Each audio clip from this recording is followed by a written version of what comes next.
He believes it's a battle for truth and justice, a battle of right against wrong.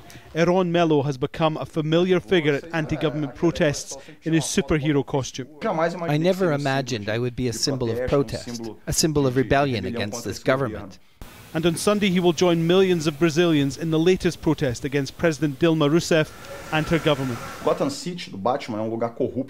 Batman's Gotham City is a violent and corrupt place. Brazil is a violent and corrupt place where villains are in power. So there is a similarity with Batman, a man who rejects corruption in his city and who rejects violence and decides to fight for justice. So this inspired me.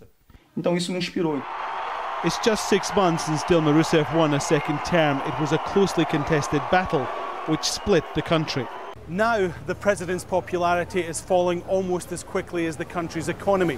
Inflation, taxation, the cost of basic goods, they're all up. Brazil is on the verge of recession. There will be pro-government protests on the streets, but they will be dwarfed by the millions who will come to places like this and tell the president it's time to go. Demonstrations last month saw people on the streets in more than 50 cities across the country. There is growing anger at a multi-billion-dollar corruption scandal at the state-run oil company Petrobras.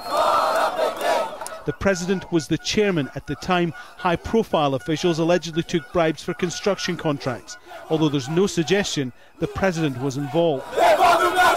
Farid Assed runs his own company. He will join the protests, saying enough is enough.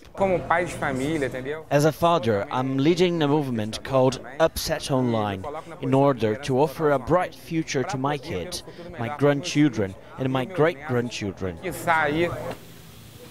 President Rousseff has taken some steps to address the issues raised in the protest. It may help her in the long term, but there will be demonstrations in more than 400 cities and towns.